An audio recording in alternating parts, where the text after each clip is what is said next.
성례식에 참여하신 모든 분들 진심으로 다시 한번 축하드립니다. 그리고 축복합니다.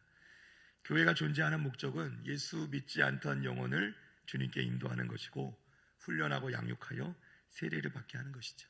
오늘 그 세례의 의미를 우리가 좀 다시 한번 간단히 살펴보고 은혜를 나누고자 합니다.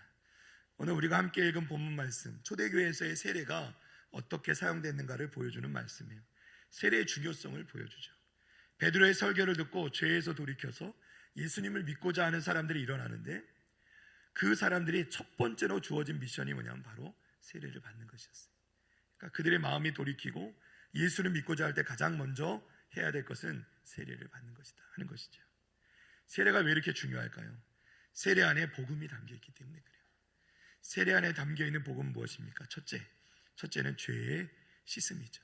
속죄함입니다. 세례에는 그리스도의 속죄를 통한 죄의 씻음이 들어 있습니다. 하이델베르그 요리문답 69문에 보면 그리스도께서 십자가 위에서 이루신 단번의 제사가 당신에게 유익이 됨을 거룩한 세례에서 어떻게 깨닫고 확신합니까? 이렇게 묻고, 답변은 그리스도께서 물로 씻는 이 외적 의식을 제정하시고 그의 피와 성령으로 나의 영혼의 더러운 것, 곧 나의 모든 죄가 씻겨짐을 약속하셨습니다. 이것은 물로 씻어 몸의 더러운 것을 없애는 것처럼 확실합니다. 이렇게 되어 있죠. 이 뿌리는 것으로 우리가 이 물을 이제 머리 위에 얹는 것인데, 뿌리는 것인데, 이 뿌리는 것으로 정결케 되는 개념은 구약의 속죄 제사와 연관되어 있죠. 레위기 4장 6절에 보면 그 제사장이 손가락에 그 피를 찍어 여호와 앞 곧 성소의 휘장 앞에 7번 뿌릴 것이며, 이렇게 되어 있어요. 그러니까 속죄에 대한 설명으로, 속죄제에 대한 설명으로 누구든지 여호와의 계명 중 하나라도 범하면 흠없는 숫송아지를 속죄 제물로 삼아서 하나님께 드려야 되는데, 그 숫송아지를 잡을 때 그 잡은 피를 손에 묻혀 대제사장이 그것을 휘장 앞에 뿌리게 되어 있는 것이죠. 이것은 정결의 의식에 의미하는 것입니다. 민수기서 8장에 봐도 이스라엘 자손 중에서 레위인을 데려다가 정결하게 하라. 너는 이같이 하여 그들을 정결하게 하되 곧 속죄의 물을 그들에게 뿌리고, 이렇게 말씀합니다.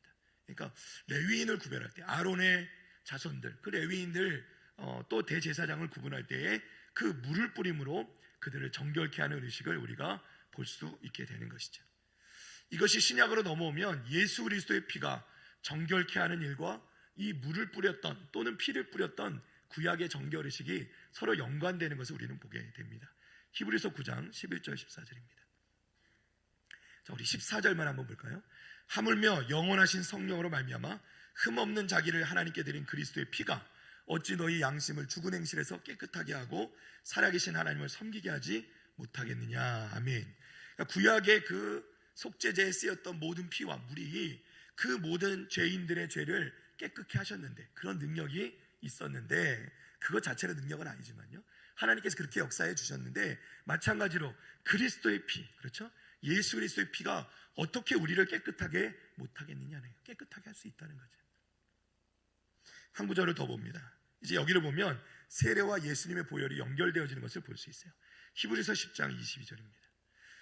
또 하나님의 집 다스리는 큰 제사장이 계심에 우리가 마음의 뿌림을 받아 악한 양심으로부터 벗어나고 몸은 맑은 물로 씻음을 받았으니 참 마음과 온전한 믿음으로 하나님께 나아가자. 아멘. 자, 육체는 이 물을 뿌림으로 말미암아 세례를 받음으로 말미암아 죄로부터 깨끗해지는데, 그것과 더불어서 내적으로는 세례와 연결되어져서 우리는 물로 세례를 받지만 우리 가운데 성령의 역사로 우리의 육신뿐 아니라 우리 속에 있는 죄까지도 깨끗게 하시는 주님의 보혈의 능력이 이 세례 가운데 있었다는 것입니다. 우리 오늘 세례 받으신 분들은 꼭 이것을 기억하시기를 바랍니다. 두 번째는요, 세례라는 것은 우리가 예수 그리스도와 연합되는 것을 의미하죠. 웨스트민스터 신앙고백에서는 이것을 그리스도에게 접붙임이다, 이렇게 표현합니다. 갈라디아서 3장 27절입니다. 누구든지 그리스도와 합하기 위하여 세례를 받은 자는 그리스도로 옷 입었느니라. 우리가 그리스도 안에 세례를 받는 것은 그리스도와 합하기 위함이고요, 세례를 받은 자는 그리스도와 합한 자가 되는 거예요. 그래서 예수 안에서 우리가 발견되어지는 거예요. 그러니까 우리가 더 이상은 우리 안에서, 죄 가운데서 드러나는 것이 아니라 예수 안에서 발견되어지게 된다. 로마서 6장 3절에서 5절입니다. 무릇 그리스도 예수와 합하여 세례를 받은 우리는 그의 죽으심과 합하여 세례를 받은 줄을 알지 못하느냐. 이렇게 말씀을 쭉 하자. 그리고 5절 말씀에 보니까 만일 우리가 그의 죽으심과 같은 모양으로 연합한 자가 되었으면 또한 그의 부활과 같은 모양으로 연합한 자도 되리라. 아멘. 무슨 얘기냐? 그리스도와 연합한 자로 우리가 죄 가운데 죽었으면 그것과 똑같이 우리가 그리스도와 연합한 자가 되어서 그리스도가 부활하신 것처럼 우리도 부활할 것이다 하는 것이죠. 믿으시면 아멘. 자, 그리스도 예수 합하여 세례를 받은 우리는 죽으심과 합하여서 세례를 받음으로 장사 지낸 바 되어. 그러니까 우리의 옛사람은 죽는 거예요. 예. 그리고 죽음으로 말미암아 그리스도와 연합함은 이제 그리스도의 부활에도 우리가 연합한 자가 되는 것이다.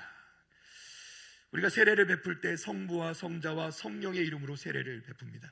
이것은 주님께서 승천하실 때 남기신 지상 명령을 따르는 것이죠. 마태복음 28장 19절에 보면 그러므로 너희는 가서 모든 민족을 제자로 삼아 아버지와 아들과 성령의 이름으로 세례를 베풀고 이렇게 말씀하시죠.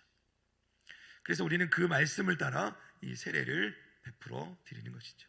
자, 마지막 세 번째로 세례의 의미는요, 하나님의 약속을 받는 자녀가 되는 것입니다.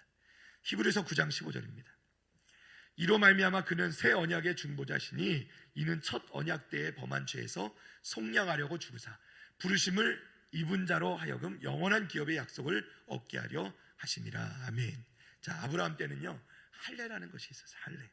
이 할례라는 것이 하나님께서 아브라함과 맺은 언약, 그 언약을 후손들에게 연결시켜주는 고리 역할을 했습니다. 그러니까 그 할례를 받은 자손들은 아브라함의 자녀로 인정을 받고 아브라함에게 주셨던 그 약속을 그대로 이어받게 되는 것이죠.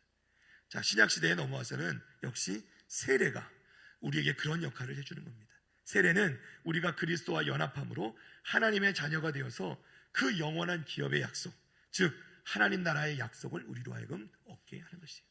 그러니까 예수 그리스도의 그 피로 말미암아, 예수 그리스도의 그 약속으로 말미암아 우리에게 허락해 주신 그 영원한 하나님 나라의 기업을 우리에게도 동일하게 주는 그 약속의 표징이 되는 게 뭐냐면 바로 세례다 말씀을 드리는 겁니다. 네, 오늘 세례를 받으신 분들, 입교하신 분들 진심으로 축하를 드리고요. 여러분이 믿음이 약해질 때 하나님이 살아계신가 의심이 들 때도 있을 수 있는데, 그렇게 흔들릴 때 여러분이 받으신 세례를 꼭 기억하시기를 바랍니다. 그것이 여러분이 죄 씻음의 징표요, 또한 예수 그리스도와 하나가 되었음을 나타내는 증거가 되는 것입니다. 여러분이 하나님 나라를 기업으로 받아 하나님 나라의 백성임을 증명하는 표시가 되는 거예요. 여러분 꼭 잊지 마시고 여러분이 세례 받았음을 꼭 마음에 새기시고 힘차게 믿음 생활해 나가시기를 주님의 이름으로 간절히 축원합니다.